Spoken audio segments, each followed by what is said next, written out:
ప్రియమైన సహోదరి సహోదరులకు ప్రభు పేట వందనాలు, శుభములు. అందరూ బాగున్నారా? మీ అందరి గురించి ప్రార్థన చేస్తూ వస్తున్నాము. మీరు ఎవరైనా కొత్తగా ఛానల్ చూస్తున్నట్లయితే దయచేసి సబ్స్క్రైబ్ చేసుకోండి. అదేవిధంగా ఇతరులకు కూడా తెలియజేయండి.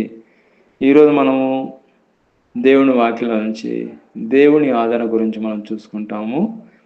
అది 1 కొరింథీయులకు రాసిన పత్రిక 1వ అధ్యాయము 3-4 వచనాల్లో, కనికరము చూపు తండ్రి, సమస్తమైన ఆదరణను అనుగ్రహించు దేవుడు, మన ప్రభువైన యేసుక్రీస్తు తండ్రి అయిన దేవుడు స్తుతింపబడును గాక. ఆయన మా శ్రమలన్నింటిలోనూ మమ్మల్ని ఆదరించున్నాడు. ఇక్కడ మనం చూసుకున్నట్లయితే దేవుని యొక్క ఆదరణ గురించి మనం చూసుకుంటాము. ఆదరణ అంటే ఏంటి మనం చూసినట్లయితే, ఉదాహరణ, ఎవరైనా చనిపోయినప్పుడు మనము ఆదరణ కూడికనే మనం పెట్టుకుంటామండి. కొంతమంది 3వ రోజు పెట్టుకుంటారు, కొంతమంది 5వ రోజు పెట్టుకుంటారు, కొంతమంది వాళ్ళ యొక్క కన్వెన్షన్ బట్టి వాళ్ళు పెట్టుకుంటారు. అదేవిధంగా మనం ఇక్కడ చూసినట్లయితే దేవుని యొక్క ఆదరణ గురించి మనం చూసుకుంటామండి. చాలా మంచి సబ్జెక్ట్ అండి. ఈ యొక్క సబ్జెక్టు మనకు ఎక్కడ దొరకదు. దేవుని ఆదరణ అనేది ఇంపార్టెంట్ అండి. మనల్ని ఆదరించేది ఎవరంటే దేవుడే. దేవుని ఆదరణ తల్లిలాగా ఆదరిస్తూ ఉంటున్నాడు దేవుడు. గొప్ప ఆదరణ చూపిస్తూ ఉంటున్నాడు. ఆదరణకర్తగా మనకు ఉండి నడిపిస్తూ ఉంటున్నాడు. ఆదరించే దేవుడు మనకున్నాడు. ఆయన మనకు ఆదరించే దేవుడుగా మనకు ఉండి సహాయం చేస్తున్నాడు. 2 కొరింథీయులకు రాసిన పత్రిక 1వ అధ్యాయం 3-4 వచనంలో, ఆయన మన శ్రమలన్నిటిలో మనల్ని ఆదరించున్నాడు.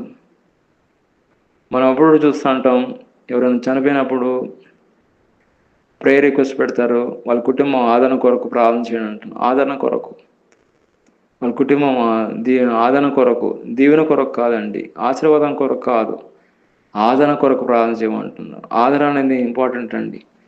ఆదరించేది ఎవరు? మనుషులైతే ఆదరించలేరండి.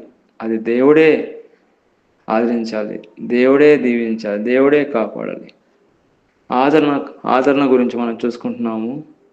ఆదరణ చాలా ఇంపార్టెంట్ అండి. ఆదరణ కలిగించే వాక్యం, ఆదరణ కలిగించే వాక్యం మనం చూసినట్లయితే మనకెంతో తేనెకంటే మధురమైనది దేవుని వాక్యం. మన హృదయానికి ఎంతో నెమ్మదిని ఇస్తుంది దేవుని వాక్యం. ఇంకొక వచనాలు చూసినట్లయితే కీర్తన గ్రంథము 94వ కీర్తన 19వ వచనంలో, నా అంతరంగమందు విచారణను హెచ్చుగా నీ గొప్ప ఆదరణ నన్ను నా ప్రాణమునకు నెమ్మది కలుగు చేయుచున్నది.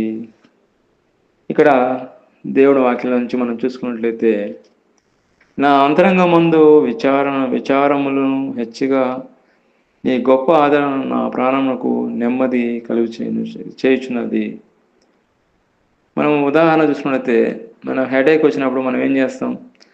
జండు బామ్ కానీ, అదేవిధంగా హెడేక్ టాబ్లెట్ కానీ వేసుకుంటాం. ఇక్కడ మనం చూసినట్లయితే, నా అంతరంగం ముందు విచారములు హెచ్చుగా ఉన్నను నీ గొప్ప ఆదరణ నా ప్రాణమునకు నెమ్మది కలుగు చేస్తాను. గొప్ప ఆదరణ అనేది, దేవునిచ్చే గొప్ప ఆదరణ మన ప్రాణానికి నెమ్మదినిస్తుందండి, సంతోషం ఇస్తుంది, సమాధానం ఇస్తుంది. కాబట్టి దేవుని యొక్క ఓదార్పును వ్యక్తపరుస్తుంది, మనశ్శాంతిని ఇస్తుందని దేవుడు ఈ వచనాలు 94వ అధ్యాయము కీర్తన గ్రంథం 94వ అధ్యాయము 19వ వచనంలో దేవుని యొక్క ఆదరణ మనపై గొప్పగా ఉన్నట్టు మనం చూస్తున్నాము. అదేవిధంగా ఈ యొక్క ఆదరణ కానీ విశ్రాంతి కానీ మనకి ఎక్కడ దొరకదండి మార్కెట్లో. అది దేవుడి దగ్గరే మనకు దొరుకుతుంది. దేవుడే మనకి ఇవ్వాలి, దేవుడే మనల్ని ఆదరించాలి, దేవుడే మనల్ని కాపాడాలి. ఎక్కడ దొరకదండి. నువ్వు ఎక్కడ పోయినా కానీ, మనం షాప్కి వెళ్ళి 1 కేజీ రైస్ కావాలంటే రైస్ ఇస్తాడు. మీరు వెళ్ళి షాప్కి వెళ్ళేసి మాకు 1 కేజీ ఆదరణ కావాలంటే ఆయన ఏంది వీడికి ఏమడుతున్నాడో తెలుసా అని అంటూ చూస్తాడు, విచిత్రంగా చూస్తాడు. కాబట్టి ఆదరణ కానీ విశ్రాంతి కానీ మనకి ఎక్కడ దొరుకుతుంది అంటే దేవుడి దగ్గరే మనకు లభిస్తుంది. 2 కొరింథీయులకు రాసిన పత్రిక 1వ అధ్యాయము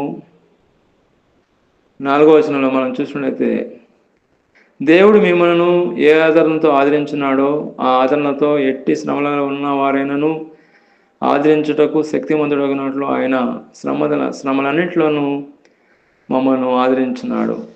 శ్రమల్లో ఆదరించే దేవుడు ఆయన ఒక్కడే అండి.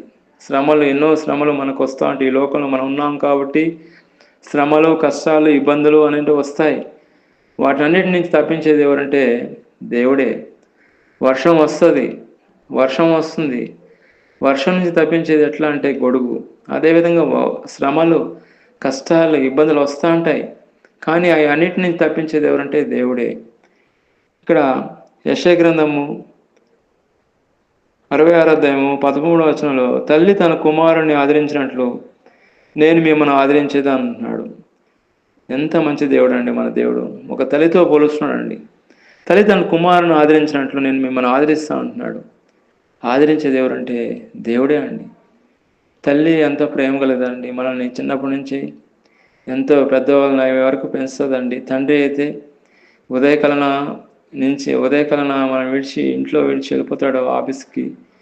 అదేవిధంగా పరిచర్య అయితే పరిచర్యకి వెళ్ళిపోతాడు. అదేవిధంగా బిజినెస్కి వెళ్ళిపోతాడు. కానీ తల్లి మాత్రం మనల్ని కనిపెట్టుకొని ఉదయకాలం నుంచి సాయంత్రం వరకు జీవితాంతం నిత్యం మనకు తోడుగా ఉండి మనకు అన్ని విషయంలో ఆమె ఎంతో సహాయం చేస్తుందండి. అంటే తల్లి ప్రేమ కన్నా తండ్రి ప్రేమ కన్నా తల్లి ప్రేమ చాలా ఉత్తమం అండి. తల్లి ప్రేమ కన్నా దేవుడి ప్రేమ చాలా ఉత్తమం అండి. తల్లిదండ్రులు మర్చినా కానీ దేవుడు మాత్రం మర్చే దేవుడు కాదండి. కాబట్టి తల్లి తన కుమారుని ఆదరించినట్లు నేను మిమ్మల్ని ఆదరిస్తా అంటున్నాడు. ఎవరు ఆదరిస్తుందంటే దేవుడే.